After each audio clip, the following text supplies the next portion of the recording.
Podcast starts now. Wow. TG, say it with me. IF.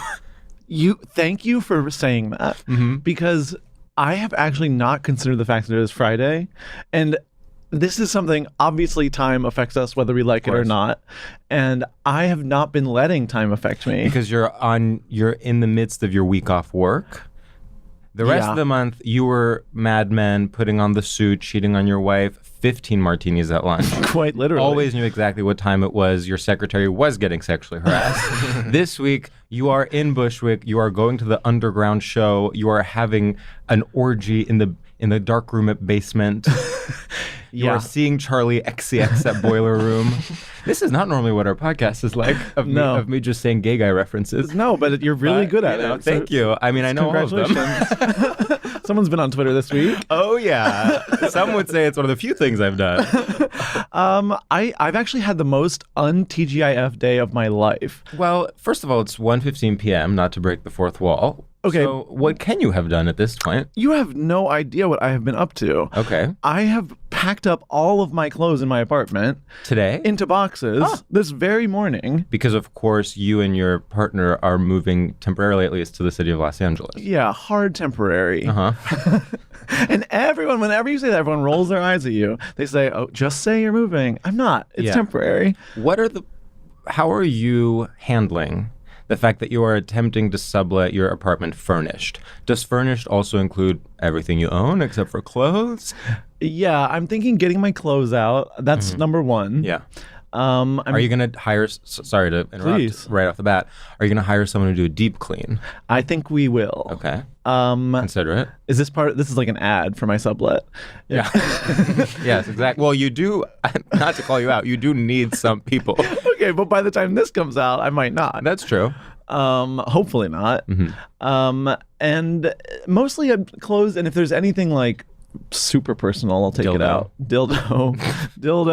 I'll leave the lubes I don't use. All the lubes. leave lubes around the house, like how people have coasters so you don't stain the table. Well, also you have to give people some like Easter eggs. Like you need to be like because here's what they're gonna want to snoop, and so you have to give them something to find so they can have joy. Yeah. Imagine if you're in a sublet, an Airbnb, and you open the bedside table and there's not a little sex thing in it. Yeah. You'll be like, well, I deserve a discount then. But what if they then post about it and it goes viral and then it's like gay comedian. George, this you don't understand. That's best case scenario. That's best case scenario. Yeah. I don't know. Have I told you this? My new mindset, which is I don't know how much of a joke it is. Okay. But like somebody was talking about the planes that are like the doors are flying off or whatever. Yeah. And they're like, I would never take that plane. And I'm like, are you kidding me? That's the only plane I'm going to take. Sam, because that's the book. But you would die. I was on the plane where the door fell off and I lived. Well, here's the thing. There's an invincibility complex, first of all, where I'm like, well, I won't be the one that dies, but I will be the one that gets a book. Well, so this is the thing with things happening to you and with trauma of any kind. Drama. It is actually like so difficult to find the right trauma that is just unique enough that you can be the voice of it, but not so unique that it's unrelatable for anyone else. I think, of course, growing up in a cult is a dream. That's the fantasy. That's the fantasy that because you pretty much have a house instantly. Yes, and it can't be too dark. No. And I'm not going to say specific crimes that can be committed in cults and have been, but there can't be anything that really turns people off. No, just isolation. Yes. That's the key. Isolation. Maybe some cultural norms that are bizarre. Hadn't been inside a Burger King until I was 35. Yes, that's a book. I feel like the trauma thing is interesting because I was like, as I went to the hospital once, famously. Well, and so I was like, okay, this is juicy. I'm at the hospital. Yes. Like this sucks, but I will be getting attention from this, and I will be posting, and it's gonna be huge. Right. Then I go to the hospital a second time, a month and a half later, and I say, I don't know how much I'm going to want to post about this one. Oh. Because then you're sort of hospital guy and you're sort of put in a box and people are genuinely concerned. And that's when things start getting unfun. Well, the thing with health issues and commodifying them to sell a book is that they have to first resolve themselves and then you can tell the story. Because if people are actively worried about you, you either have to die. Yeah. Publish posthumously, or potentially have a partner or family members write a book called My Brother Sam. Yeah, that would be a bummer. Right. Because then I get you no would profit. not be a part of it. Yeah. So either that or you live, and then it's the triumphant story of the triumphant human. You can say it. The Boy Who Lived. The Boy Who Lived. Yeah. By Sam Taggart. Sam Taggart. Yeah. There also is like, yeah, Hospital Twice. That's when people really. I was referring to it recently as hospital tokens, where it's like you can use one hospital token a year and be like, post about being in the hospital once. And then once you're out of hospital tokens, you can't post anymore. I think, okay, I see what you're saying, but I don't think the issue is the number of times. I think the issue is how specific you are about why you're there. You both times were a little bit like, shh, I'm in the hospital.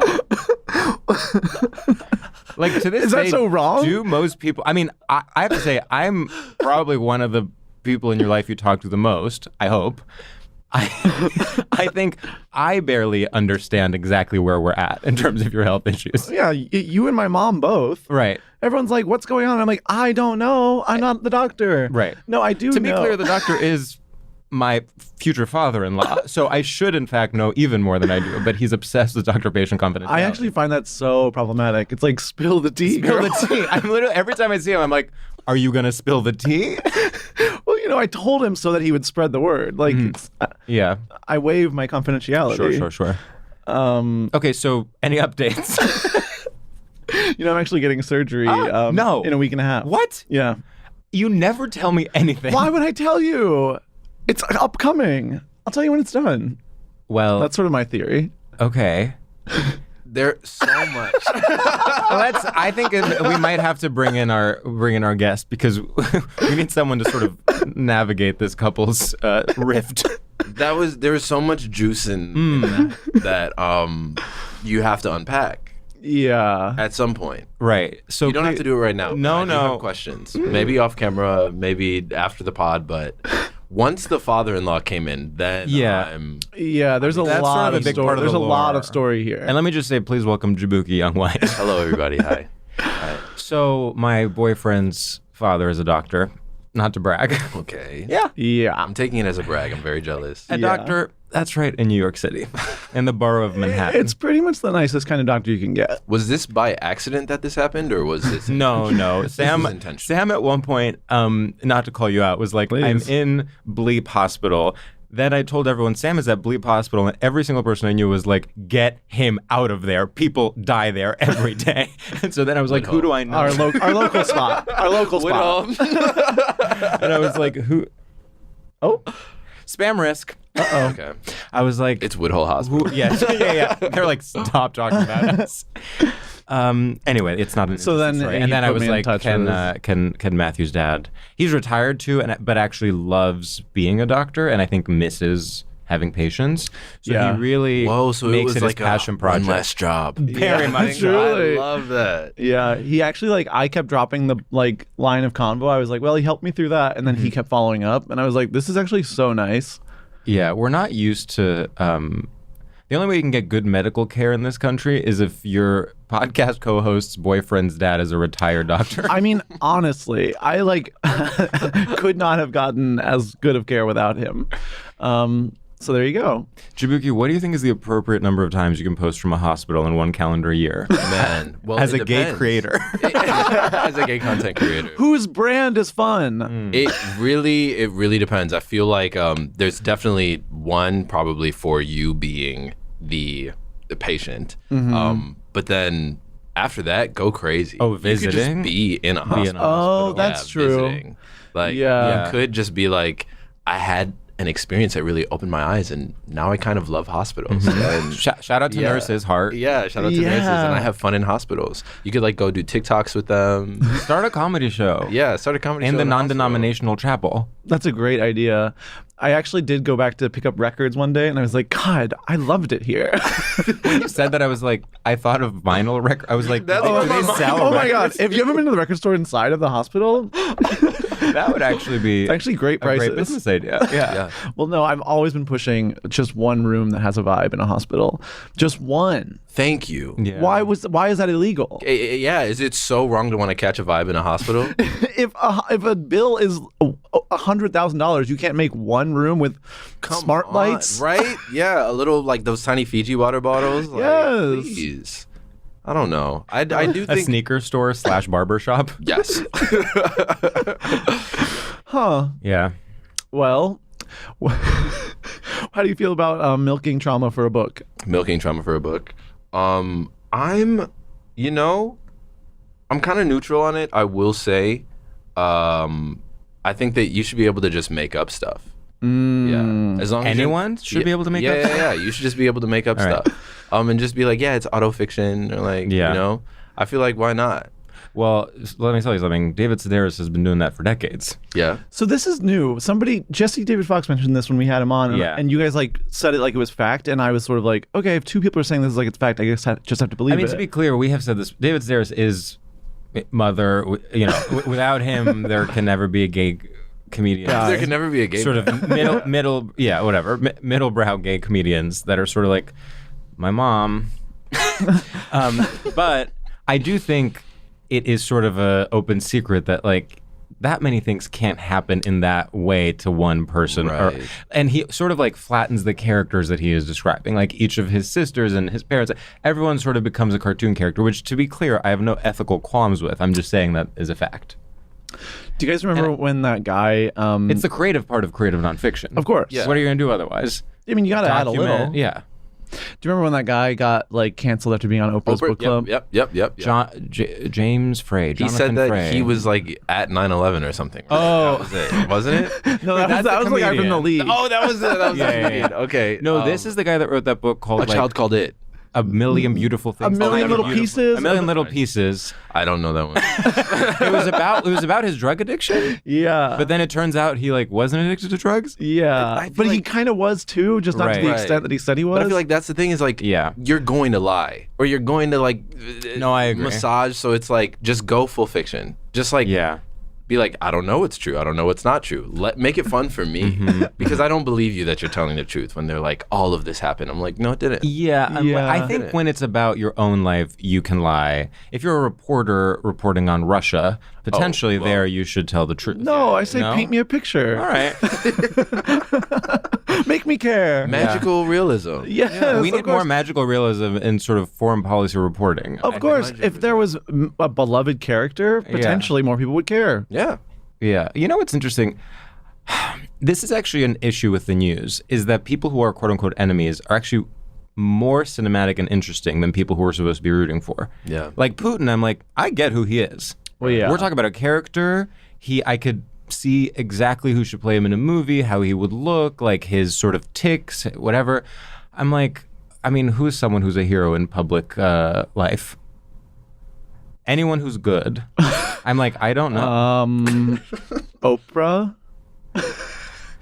To an extent. I'm trying to think, like, who is good? Yeah. Who is good? But are we talking about like a good on the spectrum of Putin? Like who is Sure. Who is better than Putin? Who's Angel Putin? I guess Who's good Putin? Navalny. May he rest in power. Like Right, AOC? Does AOC. that count? I think yeah.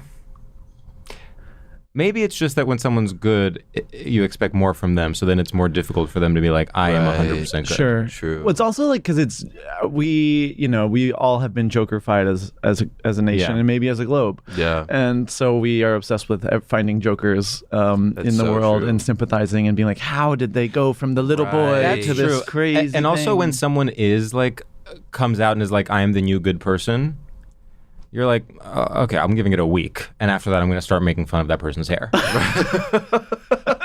Like, I'm not. Well, it's so boring. But I think of the people in the past that I have been like all in for, politicians or whatever. I'm like, yeah, I'm into them for a week. Right. Well, you know who else everyone was into for a week, then they started making fun of his hair? Jesus Christ. That's a good point. Yeah. Of Nazareth. Yeah. Of Nazareth, that one. Yeah, I remember. Yeah, I remember. made fun of his hair so bad. I do wonder sometimes what would happen if Jesus was here today. What an incredible turn. Because I do think people think that he would be sort of like this calming figure, but in fact he would be like an influencer. Yeah. Yeah, that's actually true. Literally. Yeah, I mean, he kind of was. He was. He was doing like pranks and stunts and stuff. Literally, he was. Who's that guy? Mr. Beast. Yeah. Jesus was the original Mr. Beast. Oh my God. He was like, I'm washing 52 women's feet. I crashed this dinner and I turned bread into enough bread for like 1,000 people. Like, yeah, and then people that do commentary or posting videos were like, okay, so here's where he went wrong. Wow. Have you guys ever watched a Mr. Beast video? I scrubbed through one for the first time the other day. It's really Was it the one with all the ages? Yes, that was I it. saw the trailer for that, and I guess what more is there to say? I mean, when something literally looks like it's from like, Squid Game or V for Vendetta or whatever, all these sort of like already, broad satire, like where do you go from there? Yeah. Basically, the moral of the video was like, I guess a guy was honest or something and he won.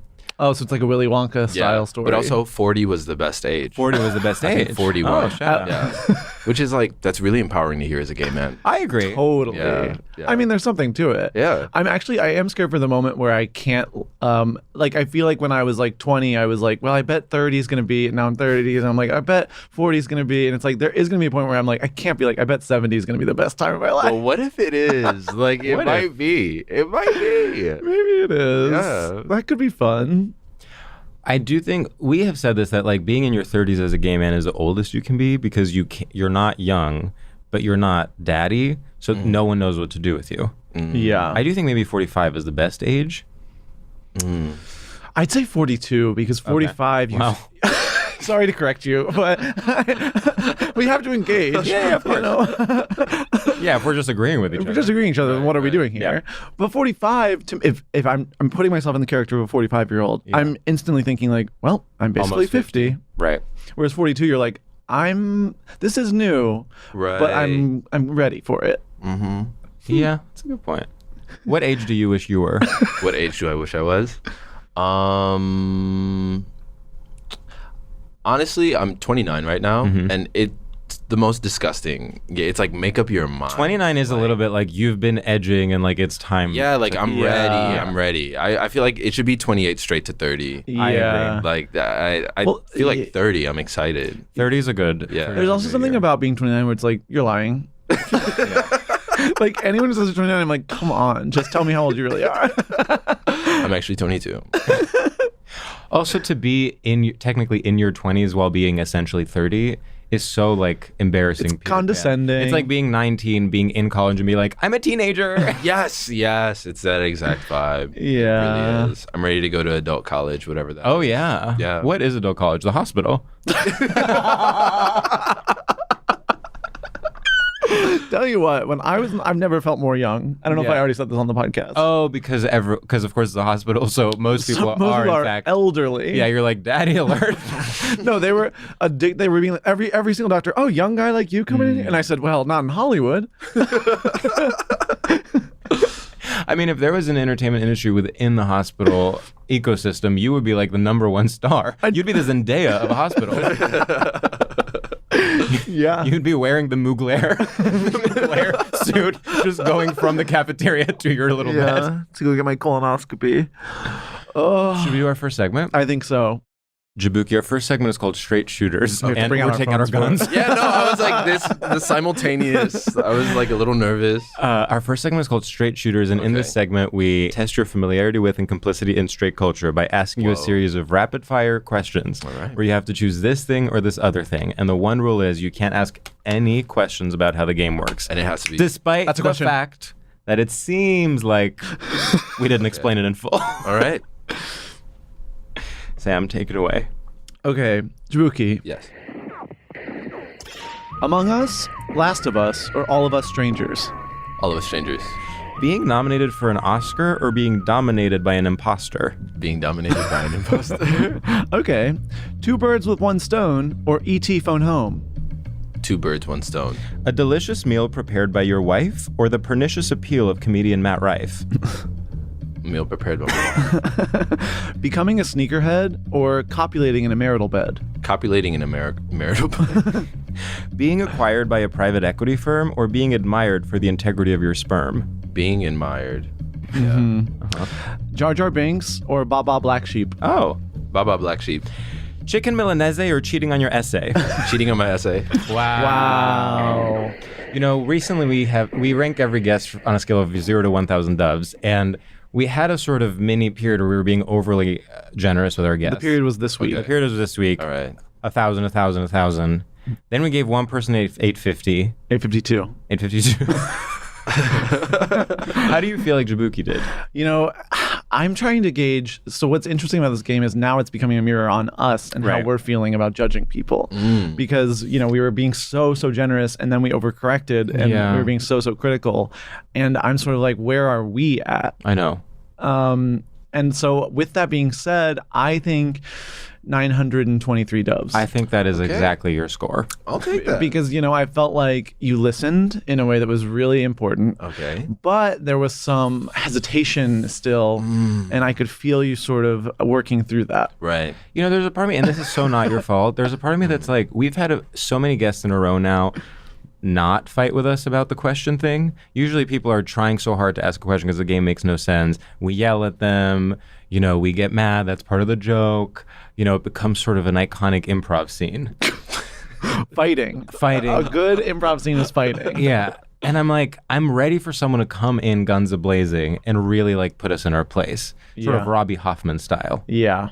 But we keep booking real pros that know exactly what they're doing. Not that Robbie Hoffman is not a real pro. In fact, she's probably the only pro in this town. Say that. Say that. Wake that up. Yeah. Should we get yes. What I will say is that I thought that all of them were going to be Among Us themed. And maybe they were, and I just wasn't sharp enough to catch it. But the first few were like very Among Us themed. Wait, what was... So I don't know anything about Among Us. I know yours was Among Us. Among Us, Last of Us. Yeah. Whatever. And then what else was Among Us themed, would you say? What was yours? Imposter. Oh, imposter. That came up. Yeah, being Maybe dominated I'm like by an imposter. super heterosexual for even recognizing that. I'm actually very surprised. Okay. What is Among Wait, Us is my about? score going to go down? No, please, stop. Yeah, No, I mean, it if was anything- totally 874. Yeah. Oh my God, it's going... Wait, what is the deal with Among Us? It's a game. Okay, and what's it about? And it was like really big during the pandemic. I And then remember, it got yeah. like memed past its original popularity. And that's, I feel like, it overshadowed any impact that the game had to Yeah. begin with. Okay, this is... All right, this is something I've been saying on stage, so apologies for sort of repeating myself. I think the fact that I know nothing about Among Us has like reminded me of this. I think the lack of monoculture, the only solution to it is that there needs to be a government-mandated book club that everyone has to participate in, and if you don't, you get the death penalty. So that everyone gets on the same page, and it has to be a neutral book, like not Howard Zinn. Like it has to be a politically neutral book. Barbara Streisand's memoir, like just a neutral book. Everyone has to read it just for 1 year, just to get everyone back on the same page, and then we can rebuild from there. I think that's a nice goal, but I think obviously the issue is Choosing the book. Choosing the book, because and enforcing the. I mean, that part's easy. Oh yeah. I mean, imagine if suddenly everyone was being killed on the street. I mean, I would sit my ass down in a coffee shop and I'd read the book. Yeah, that's true. So anyway, I'm taking ideas for what this. Well, I would also fear that the Barbara Streisand book. There's a chapter that's like, and we got to get this guy out of the White House. Well, I think the Barbara Streisand book would almost unite the country, because for conservatives, they would at least learn about Barbara Streisand, and for liberals, she's so annoying that they would sort of be like, all right, well, maybe it's time to give someone else the mic. Or they'd be like, is this what I'm like? Exactly. No, that's very true. Yeah. Because it's really like a mirror. You're like, oh God, she like doesn't have any self-awareness, and she keeps talking in this like mid-Atlantic accent. Right, because it's the audiobook. You actually. No. I mean, approximately, I think 88% of the country can't read. So we don't have time to first fix public school education and then get a book club going. No, we have to start where we're at. I mean, maybe we can even start with a streaming show. Maybe that can be like a way. Oh, that's nice. Okay. That's very egalitarian. Yeah. Like, I'm like, okay, what could it be? So Tiger King didn't count? King. Yeah. Yeah. I mean, I do think. I mean, the pandemic, if anything, did bring that culture. There was monoculture for like Yeah. the first few the months. monoculture That's true. was banging pots and pans. Sourdough. sourdough. Yeah. I mean, it was a real. That was. We want that in theory. That's a true. monoculture. That's true. Right. Okay, so another pandemic, maybe? Foodborne this time. Switch it up. Foodborne. Yeah. Well, yeah, because I still want to be able to go out. Right. Yeah. That was Yeah, the, like, that sucked. that sucked. It's kind I'll of like say a it. nice convergence, like Ozempic is blowing up, and then it's like, Yeah. don't eat it, it'll kill you. Yeah. Like, that'll, I feel like check a lot of boxes. Ooh, That could yeah. be amazing. Maybe a disease where Ozempic is the cure. Well, I guess it already exists.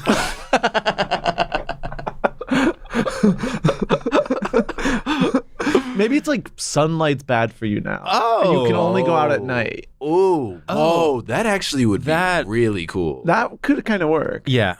Talk about, yeah. And then everyone could read like the weird like sci-fi YA novel Yeah. about that Yeah. period. I Okay. feel like that's pretty good. I mean, lighting design would go through the roof. Yeah. That would be great. Charlie XCX would do another boiler room set. Oh my We're all God. out at night. The So, like, monoculture that would literally be Charlie XCX Right. boiler room. That's, I love, you should write a dystopian novel where the dystopia is that suddenly gay guy culture is monoculture. And so there are just like suburban moms that are like talking about poppers. Oh my God. I guess that already exists. Yeah, That's actually, true. we are almost at that point. Yeah. We're close. Yeah. Yeah. I've long said that I think we will only find our way when we sort of move from a gay guy sensibility to a lesbian sensibility. And I could almost feel that happening last year. I feel Yeah, like I felt like it was happening. I think actually the rise of Barry Keoghan's crazy ass marks a switch between gay guy and lesbian because they are dressing him like a lesbian and not a gay guy Yeah. like Timmy Chalamet. Right. Yeah. They were trying, Harry Styles, Timothy Chalamet, they were trying to make them gay guys. Barry Keoghan, they said, that's a lesbian. The bathtub pic. Either that's, Yeah. Yeah. It was kind of like given like Jamie Lee. Yeah. Yeah. I mean, they were kind of trying to dress Timothy like a lesbian, too. That's true with the weird suits. Yeah. I mean, he could go either way, I guess. Yeah. Okay. Okay, that's interesting. We'll think on it. We'll think on it. I mean, it's all about what's Jacob Elordi going to do? You know? How long do you think that'll last? Forever. Okay. He is tall. He is He's tall. tall. He is tall. That's always kind of like evergreen. He's tall and he takes himself really seriously. And I think when you have those two elements, you're in it for the long haul. He takes Yeah. himself really seriously, but also holds a little purse. That's because he's listening to trends. That's Yeah. right. He's also huge. Like every purse is little to him. That's true. I know. Yeah, maybe those are like full-size Birkins, but because Yeah. he's so They're duffel giant, bags. They're duffel bags. We need a scale. Like Yeah. I mean, if he needs I to hold up a quarter at all times. Yeah. Like we just know what's going I mean, on. people don't know, people not in our industry, not Yeah. deep in our industry, Yeah. don't realize how difficult, and I'm not even kidding, it is to be a tall leading man. That's so true. And it is, are you confused? wait, just keep going. Maybe I'll No, hop it's just in. it is just simply true. Like Yeah. it's difficult just to be on camera as a very tall person. That's why sort of famously all heartthrobs and like leading men are secretly like 5'2". I actually did not know this to be fact. You know, like Tom Cruise, like everyone is just shorter than you think they are. Yeah. Wow. Everyone is. Everyone Especially is. because the women are like 4 feet. Yes, exactly. Like that was the number one thing that shocked me. Like Women are being 4 feet around tall. Starlets. Yeah. Yeah. Lady Gaga's like the tallest one. Yeah, 5'2". 5'2". She's 3'6". Well, I always thought it was like the story of like a Tom Cruise type was like, and he did it all despite being 4'10". No, I'm telling you, they're all 4'10". Yeah, it's because. Yeah. It's because Yeah. I had no idea. And I I have so much actually know sympathy. of people, in fact, we all do, Oh, that feel like their career has been hurt by their height. really? Mm-hmm. Who? I'm not gonna say. I'll tell you one thing, not Jacob Elordi. Wow. Because I know successful talls. Name one. Am I allowed? Well, they're successful. You're not dragging them. Joe That's Keery. true. Who? Stranger Things. Oh, Yeah. okay. Yeah. I mean, You were I'm- not good. John Reynolds. John Reynolds. John Reynolds. But he's not as tall as Jacob Elordi. Jacob Elordi is like 6'6", Like 6'5" or something. he actually could be in the NBA if he wanted to. That's but like he- a tall man's Yeah. tall. Yes. He's a tall person's tall person. Yeah. Yeah. Damn. Well, congrats to him. Despite all the odds, he managed to He did it. succeed. So, Credit where credit's due. I mean, we'll see. Should we get into our topic? Okay. Let's do it.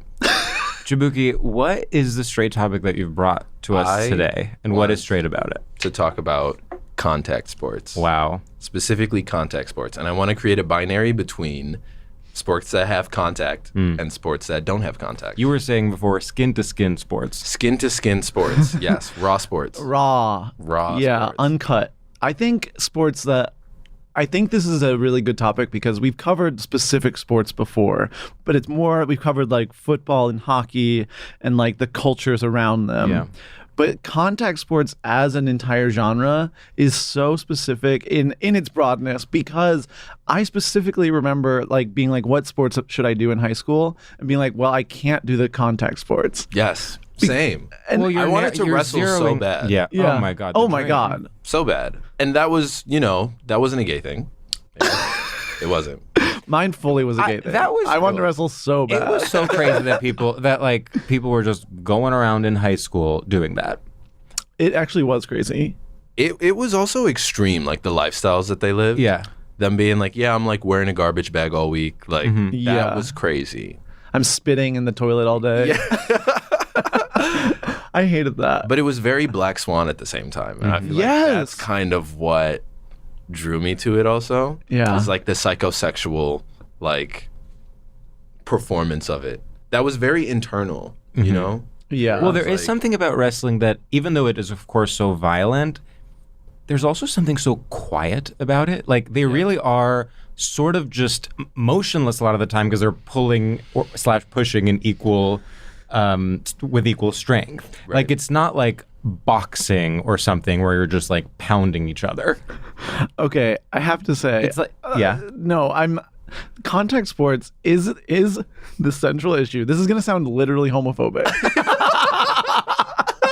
Yes, go. It's the central issue. The gay guys are like, well, I don't want to be touching them because what if, like, because touch means something different to me. Right. And and that's what makes them straight. Yeah, that's what makes them straight. Because straight guys, it's touching. Because straight guys can do it. Because they're like, of course I'll rub all over this guy. I feel nothing when I do this. It's even like a provocation. It's like, yeah, look at me jerking him off. We're both flaccid.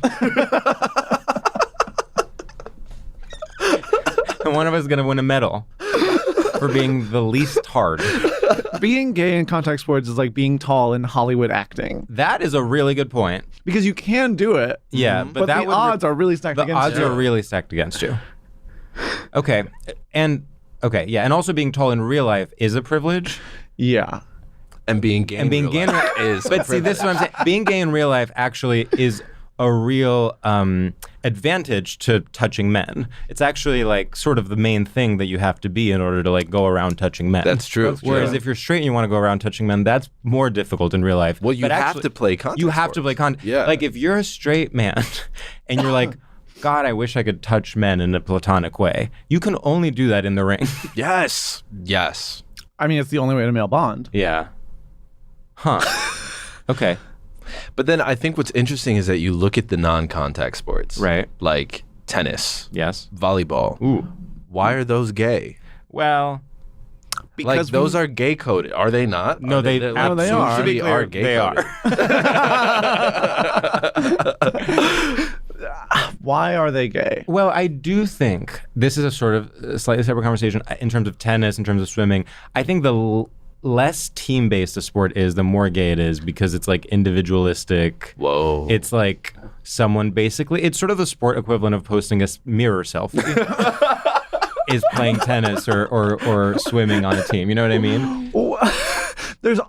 Maybe this is fake. There's also something about it where there's more like form involved. Like football, you can kind of be a body and you can just sort of like run forward. Be a body. I love that. Yes. That was. That still hits. Yeah, that still does. I'm not going to say it doesn't hit. And that is what Grimes was talking That is about. what Grimes was talking Yeah. about. She's always loved football, and she was talking about football. And I actually feel like I'm thinking of like swimming and stuff. You have to like care more about the Well, they're forms. more Yeah. dance-based. Yeah, they're more dance. Maybe that's what it is. Right. Is that it's a spectrum from. It's sort of like the two poles are individual versus team, dance-based versus war-based. Yeah, I would. Those are the XX. Wait, that's Yeah. genius. But basketball, No, that actually really is. Basketball feels dance-based. I think basketball is actually the exact center. Wow. I sort of think basketball is a sport that to me is like right in the middle of the Kinsey scale. I actually think as a gay person, I don't feel alienated by basketball. I can go to a basketball game. I think you're right. Yeah. I think it, and I also think as a straight person, you don't feel gay for liking, like it is clearly, Right. acceptable to like it as a straight person, acceptable to like it as a gay person. I can't think of another sport like that. It's also like the body on display in basketball too. Like you can fully see their face. Yeah. You can fully see their arms. Like there's enough like scantily cladness Yes. in it. Well, where, it's like, tanks. Yeah, it's Wearing like tanks. Yeah, which Yeah. is like mask, but also very gay. Exactly. Yeah. Same with like in the olden days, short shorts, Right. mask, but also gay. Yeah. I feel like basketball stars, when they cross over, like a Michael Jordan type, there's something where they're not Democrat or Republican. They're just like a symbol of perseverance in American culture. They're sort of the good that you were talking about up top. Yes. Exactly. They're the opposite of Putin. Yes. Michael Jordan is the opposite of Or like Blake Griffin being on Broad City, like he could not have done that if he was a football player. And Yeah. no one Real. write in with No, and I other actually and they're examples. trying to do it like Travis Kelce. And Not it's sort gonna of work, it's not- doll. I always still feel like, but what's the deep dark like underbelly of this guy? Yeah. No, you can't be a football player and be non-partisan. What? Travis is the one dating Taylor. Yeah, I Okay. think so. Okay. Yeah, they dug up his old tweets and they were perfectly squeaky. No, he That's is sort true. of like a classic, like liberal white dude, like sort Yeah. of like posting the right things online and everything. Yeah. Like in 2010, he was like, "I love Justin Timberlake." Exactly. Yeah. Exactly. It Yeah. was, yeah. Like there was nothing really crazy. Yeah. Okay. I like the dance versus war axis. Yes. Because wrestling is really interesting because I feel like it's I almost- in so many quadrants. Totally. I would have to put it more in war. In war, you think? But it's so dance. It's so dance. it's Beau Travail. Because with what? Beau Travail is a Claire Denis movie about someone doing military exercises that are very dance based and were choreographed. That's funny because in my head I was like, Beau Travail? I never said it out loud before. But no, that's very- that's wrestling. Yeah, that is. I mean, boxing is much more dance. Oh, I think boxing is more war. There's so much. It's so much more violent. Like there's like blood. But you're literally doing like footwork. You're like on your toes and sort of. Yeah, but with wrestling, you're doing literally the hung up video. Okay, I'm sorry. None of you saw the Billy Elliot film, right? Is that what it's called? Yeah. Yeah. I'm shocked that this is something that was important in your childhood, but go on. Well, he is a boxer, He's but, a boxer and then wants but he to do wants wrestling. to do ballet. Oh, ballet. And- well, wouldn't that sort of imply that those are opposites? He's being forced into something. No, that is because the unlike boxing ballet? footwork It is like informs his ballet. right. Dance and I mean, listen, you could argue, and potentially this is one of the problems in our culture, that war is actually very dance based. Oh no! Right. So the binary doesn't make sense. The axis doesn't make sense. Well, or it's more like straight culture is better at appropriating gay culture than gay culture is at appropriating straight culture, because dance is not war based. Wow. And you can sit with that for as long as you need to. That was high level queer theory. I really need to like chew on that for a little bit. Yeah, that's interesting. That's kind of like a very interesting thesis. Okay, the thing is that I've done like a little MMA, I've done like a little Muay Thai, a little BJJ, and the thing is Excuse like, me. Yeah. What's Honey, BJJ? we've all done BJJ. that's a blowjob job. Oh, yeah. So you kind of like doing it, but it's like you clock in, clock out. It's not like a passion project. Sure. You have to do a W-9 and everything. Yeah. No, it's like up until you're actually fighting for real, you are just dancing. And it is just 100% choreo. And like you go to a place and they're like, do the 4 combo. And you're like doing specific moves and everything. And it's like, it is extremely dance coded. It's up until you're J-Lo fighting. training in Enough. Yeah. The movie Enough. The movie Enough. I've never seen it. Well, you better check it out because she has a pixie cut. Okay, I'm sold. That's it. That's it. They need to start including that in trailers, I think, specifically for gay men. Which hairstyles do they have throughout the movie? I mean, I actually think with AI, like the way that ads are already like, oh, you're a gay guy. Now every ad you see will have gay guys in it. Yes. Yeah. Now it's like they should start doing that more. Yeah. Like I need movies where Nicole Kidman is ginger. I need the natural to natural. You know what ginger. made such a big impact hair-wise is the movie Atomic Blonde, which I've never seen. I don't think I will ever see. No. But I'm like, I'm picturing it, and it's exactly what it sounds like. I love that movie. She's an atomic blonde. Yeah. And she uses it. For Spy. I wanted to say, okay, I wanted to address the binary of like contact sports versus non-contact sports, where you take a contact sport and make it non-contact, like flag, football. Mm-hmm. Because I remember football never ever spoke to me. I found it terrifying. Yeah. Did you ever play it? No. Mostly, you know what it was actually? Yeah. It seemed like there was like a high bar of entry with where gear is concerned. Right. Where I was like, I'm just gonna be in the locker room. They're gonna hand me like a bucket of stuff and be like, see you on the field. Did you ever play lacrosse? No. You strike me as someone You who are might so have- lacrosse. You are very lacrosse coded. Like You with like floppy blonde hair. Yeah. Like doing this. Wait, Like for I everyone see you just like Exactly. casually, like, just like waiting to go somewhere. the lacrosse wrist action, Thing, just like walking around doing the wrist thing with your lacrosse stick, and then it's like you're sort of practicing doing it while you're walking around school. Yeah. Was always such a mystery to It's me. also a very Midwestern thing Yeah. too. It's Midwestern and it's like And Southern. it's Southern. Oh, yeah, and true, I also, true. But it's also, am I wrong to say that it's also sort of like Northeast Wasp, Connecticut? yeah, it's that too. I guess it's just white. Yeah, it's right. Yeah. East Coast. Do they do it in California? I mean, I don't think they do. Okay. Yeah. Don't write in. I'm gonna bring it to California. I'll be the should. first person to do it there. You should. I actually did one time. I was at a meeting that involved my agent was there. Okay. Get ready. All right. And the person who was at the other person was like really into lacrosse. And agent was like, "Well, Sam, you grew up playing lacrosse," and I'd be like, "No, I didn't." So like, I'm not alone. You're in not this. alone in this. Okay. I've never I've never touched a lacrosse stick in my life. What sport did you play? I was cross country, swimming, track, and Okay. some tennis. I mean, you're All literally of those kind of all of the gay forms ones. into lacrosse kind of to me. Like, but yeah, you were just like collecting all the gay infinity stones of high school sports. Yeah. I mean, talk about non-team based sports I mean, I and dance-based, non-team based. anything that like required hitting at all, I was Yeah. like, I'm out. No, I know. Yeah. Me too. I could barely play soccer. Yeah. They would come towards me and I'd say, Because I was also like, I like being athletic. I like working out, and that's where you're losing me. But go on. but I don't need it to be like aggressive in this way. Sure. I prefer it to be a little more meditative, and that still stands today. Okay. Yeah. I went to a football camp once, and You play football? No, I just went to a camp. It was like a 1-day thing. And I remember tackling and being like, I love this. And then I got tackled once, and I was like, I'm never doing this again. I'm never doing this again. Wow. I was over it.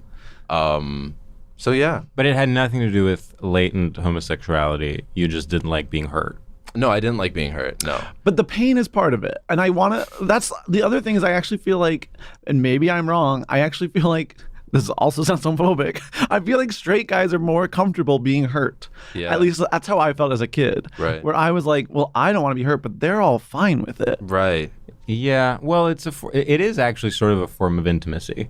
Sure. In the same way that like a sort of feminine version of that is liking being hurt emotionally, like being like part of a relationship is sort of like testing each other's emotional boundaries to see what we can handle.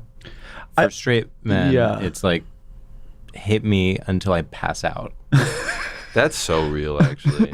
Like the amount of times in college, like that guy at the party who's like, no, slap me. Yeah, Like, yeah, seriously. totally. That I've always been like, get it out, man. I mean, Yeah. jackass, Do what you need. Punch like- me in the stomach. Yeah. Whatever. Jackass, I'm mad that no one has really contextualized that in like homosocial bonding kind of thing. It's a tough, yeah. There have been some articles, but Yeah. there needs to be something more academic. When the Jackass movie came out, I feel like there was such an uptick in writing about it. Right. And I was like, I'm still not getting what I need out of this criticism. Yeah. We need more. We need more. Yeah. Like, did you book a hotel? And then, there's only one bed. So I guess Steve-O and Chris got to sleep in the same bed together. And then what happened when they slept in the same? I really just want fanfic. I think I want Jackass fanfic, really, ultimately. Did they had a first woman in that Jackass movie, but they've never had a gay guy. That would actually be revolutionary. Okay, that's the other thing. Yeah. I love what the presence of a gay man does to environments like that.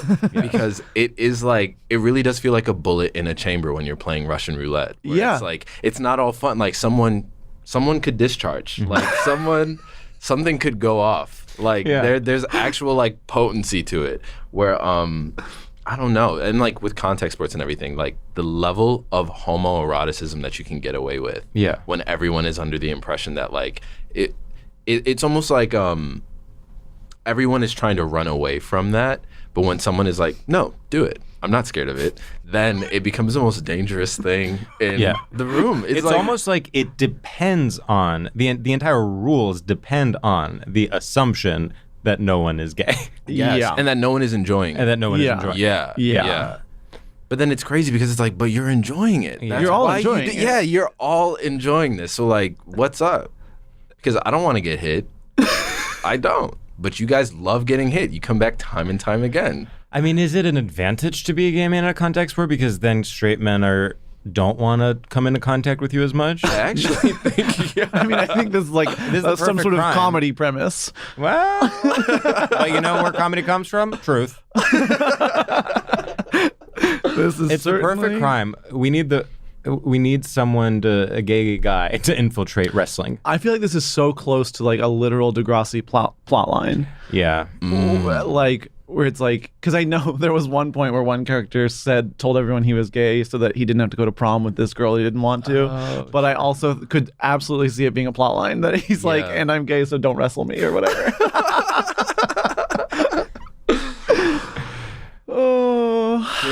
Yeah. Well, I don't know.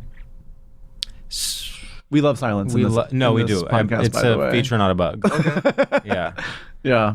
You know, sometimes we're too rigorous and we have to. You know what I'm thinking? I'm having a difficult time sort of like coming up with some of my famous theories for this episode because I feel like at this point, it has been so long since I've really contemplated a topic like contact sports because it just is not part of my day-to-day life that I was watching the Super Bowl and I legitimately did not know the rules. And I have learned the rules of football at some point in my life. Like I do not remember any. Like it all seems like it ended in the early aughts because that's when I was like last paying attention. Do you feel that way, or do you feel like it is all around you and you are sort of? I mean, it's certainly not all around me. It's not in my life anymore, but it does. It's still around in the world, just not in our bubbles. No, it certainly is around in the world. but I do think the movement away from monoculture just means that I can go about my life not knowing a single athlete. Yeah, I'm trying to think of like that was.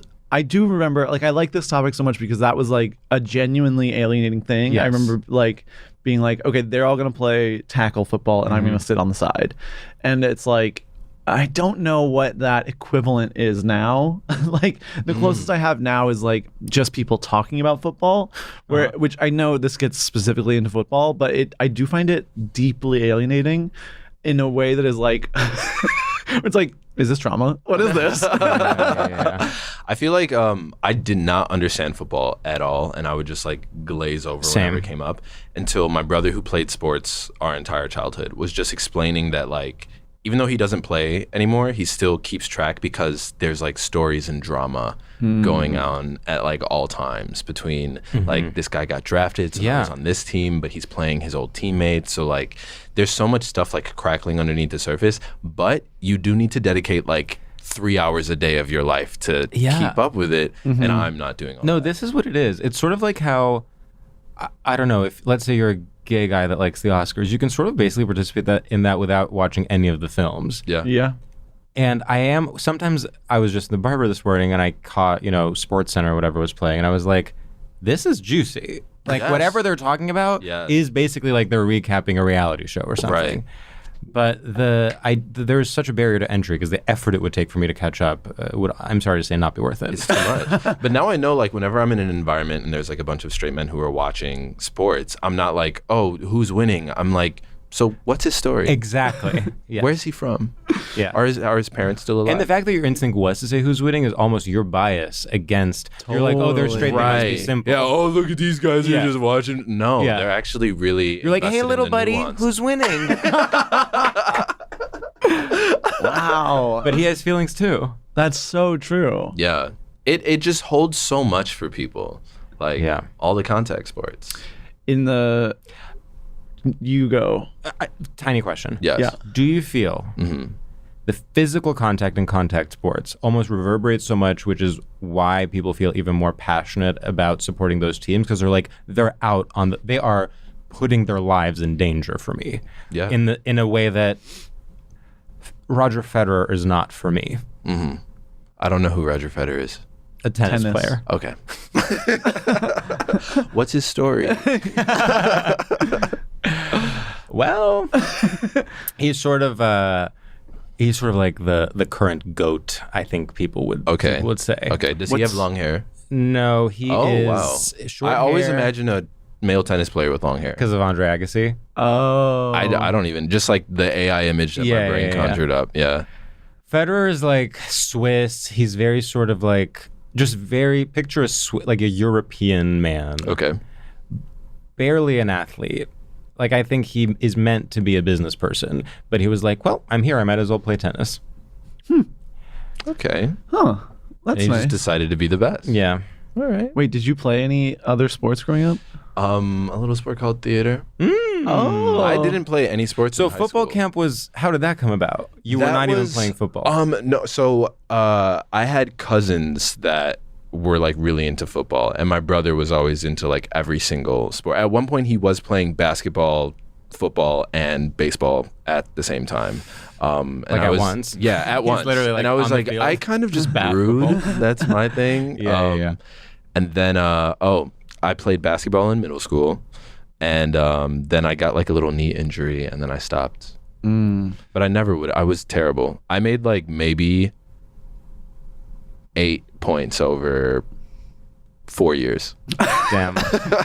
and it's not even like I took a lot of shots and missed them. I think I had like a 75% like success rate. I just never shot. Well, you were a minimalist. You were like, when it's time, I'll do it. Right, yeah. It was kind of like a ghost to just be like, Yeah, exactly. Like, you know, that wasn't what I was in it for. That wasn't what I was in it for. I actually have thought of this where I'm like, here's one of the reasons why I was so bad at sports that I'm like more of a minimalist. Like that I'm like, No. it's too, like, I'm not going to be constantly aggressing on people. Like, I have to give them their space. I was taught manners.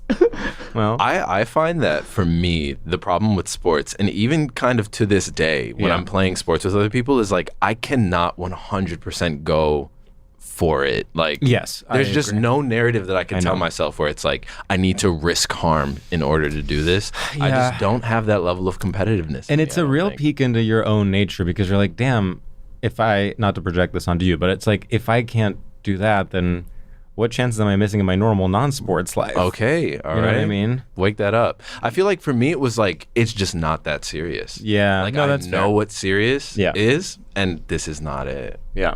I don't know. What did you get competitive about? Honestly, I do get competitive about like word games, like Scrabble. I will go crazy over some Scrabble. I'm not gonna lie. Yeah, I don't know. I feel like like in high school, like growing up, when people be like, "Let's like play frisbee or something," I'd be like, "Can't we just talk? Totally. Can't we just like just like shoot the shit like?"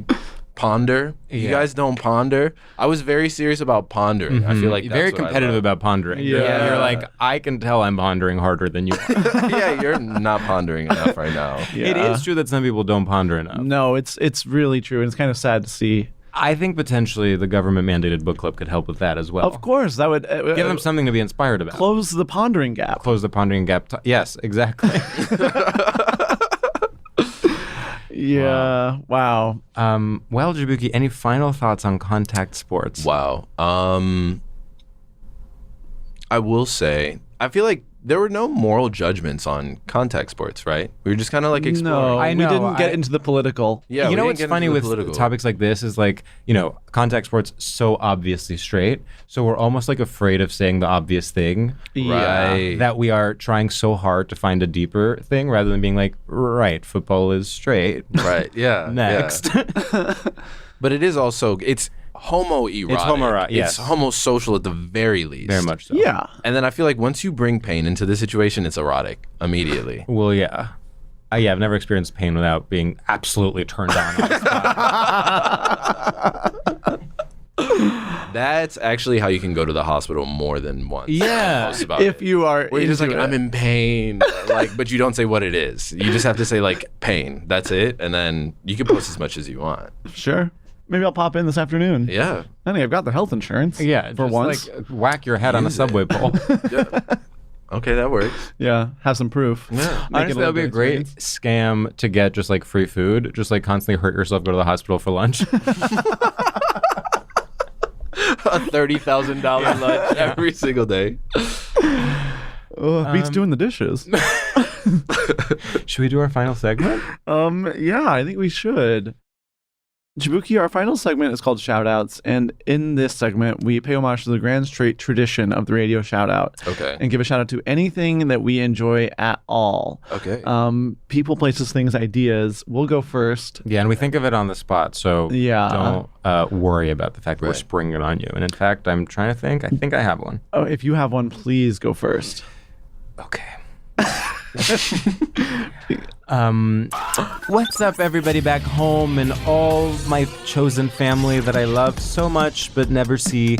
I want to give a shout out to the British actor, Tobias Menzies.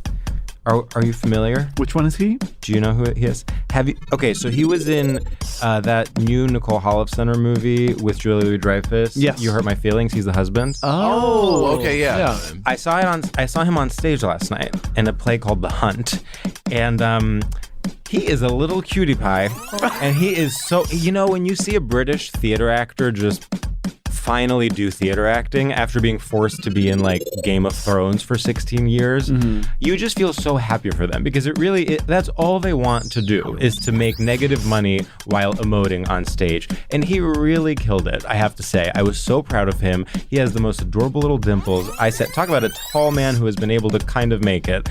I am so proud of him. And, if you're in New York, go see The Hunt at St. Anne's Warehouse. And shout out to Tobias Menzies and shout out to sort of unknown British theater actors that prop up everyone else in the industry. Without them, we would all be nothing. Yes, thank God. Woo. Okay, I have one. All right. What's up, everyone in America and abroad? I want to give a huge shout out to, guess what? Stand-up comedy. That's right. I'm in New York City and I have been doing shows and it is so much fun. People forget when you're in LA, it's not the same. Even if you do a show, you're like, that's fine. And here, Barely. oh my God, you feel alive. And I say, now this is fun. Now this is comedy. And you see all these people who are way younger than you and you say, ruh-roh, better get more successful quick. But even despite that, it is such a treat. And that I know it's like you're always like, I'm never gonna have a good idea again, and then one day you do. Oh my God, there's no better feeling. I love stand-up comedy. I love Union Hall in Brooklyn, New York, and I love various Brooklyn bar shows. XOXO, Sam.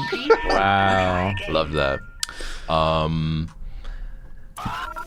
What's up, everybody? This is Jaboukie on the mic. I just want to give a nice little shout out to all the people back home. I want to give this shout out to all the people who are not at home and I maybe haven't met yet and will one day consider part of my home back there. I want to shout out Tiny Desk. I want to shout out. It's just so fun getting to see these musicians in their element. Just like having a blast and having a fun time. I love music. I love when people make sounds with a bunch of instruments. Isn't that the best? That's so much fun. And I watched Kalela's on the way here, and Kalela's was very good. I got chills multiple times. just waves and waves of chills. And I also want to give a shout out to NPR. There is an attack on journalism, so I'm enjoying them while I can. And happy final days, NPR. Woo! And watching Kaleila's Tiny Desk counts as supporting independent journalism, and people don't talk enough about that. I mean, I actually have the same response to watching Tiny Desks as I do to like reading an article, where I'm like, oh my God, I'm going to do this. And then I get like 2 minutes in and I'm like, oh, I have to do something else now. And then I never, ever finish it. Because it is visual. Yes. You can't just put it on. Yeah. Like, I do need to see them. And it's like just long enough. It's like 15 minutes and you're so in for 2 minutes. Yeah. And then it's like, this feels like I'm wasting, because I'm not watching a TV show, but Right. Like, I'm not getting a lot of information from this. Just like, wow, cool. yeah. There's also something sort of anticlimactic where you're like, well, they're still at the desk. Like, it hasn't, like, it's not like an OK Go video where it zooms out and they're like in a bigger space. Yeah, if you want Like, how much longer can we milk this, really? Like, if we're being honest. NPR, if you want to stay alive a few more years, call OK Go in as OK creative Go in. consultants. Because guess what? I have to say, Tiny Desk to me is almost a little like Obama era of like the tweeness. I'm like, how about we go big now? How about big desk? Right. Budget. Because we actually Budget need, we need some chutzpah and some courage in this country. And we need artists to not make themselves small and be at a tiny desk. We need them to be at a giant desk. I love that Jaboukie was like, this is something I really like. And we're all like, we should. No. Fucking cringe 2012 ass Tiny Obama era Desk. bitch. First term Obama era corny ass bitch. Like, gag me. There is something about Tiny Desk where I'm like, Tune Yards. Yeah. That's so true. But I That's celebrate. So true. I Literally every celebrate. Tiny Desk is like, what if Kalela was Tune Yards? It's literally, what if each artist was Tune Yards for just 15 minutes? Wow, that is really apt. Yeah. I've been hearing a lot of Tune Yards in like placements and commercials. And Yeah. So Tune Yards has actually done the thing that like, people do when they go corporate, or like it's like a comedian becoming a copywriter. Like Tune Yards has now become like the official soundtrack for things rather than being an artist that releases music. Like Tune Yards did the music for the New Yorker Radio Hour. So every time you listen to the New Yorker Radio Hour, it says like music by Meryl Garbus from Tune Yards. Whatever you're referring to, which I'm presumably that feels like about it. Yeah, what I'm referring to. So anyway, it's a cautionary tale. Or it's a success story of someone, recognizing what they want in this world. Yeah, that's true. I agree, and I have nothing against Tune Yards. Oh, why would I have something against Tune Yards? That would be insane. No, I love. Bitch, you fucking bitch. No. Meanwhile, You are it's such a a blonde bitch. white woman. No. All right, go off. Oh my God. But I do think it's funny though, because the ad that I'm specifically referring to, like all the songs are about like hegemony and colonialism, yeah. but they just stripped it down to that. Yeah. So it's like when you remove it from the context, and it's like, all right, the hook that was making me be like, okay, I guess is now gone, and it is just It's like cup song with like with like vocal board stuff. Damn. I can't believe what bitches you all are. Listen, Meryl Garbus is a huge part of my life. One time I went to a free Tune Yard show in San Francisco, and I said, I am 22 now. I was streaming. Yeah. I was streaming. I was yeah. streaming. Yeah. I think I downloaded it illegally, probably at that age. Well, that's why she now has to do the music for the New York Radio Hour. And it was your fault. And it was your Drop fault. the Venmo. I'm Venmoing you $12. Honestly, Meryl Garbus, drop the Venmo. We owe you so much. I demand the Kalela Venmo Meryl Garbus today. Yes. Yeah. Yes. Yeah. All right. Well, Jaboukie, it's been a real pleasure. It's been a delight. Thank you for having me. Thanks for doing it. Yes. Bye. Bye. Bye.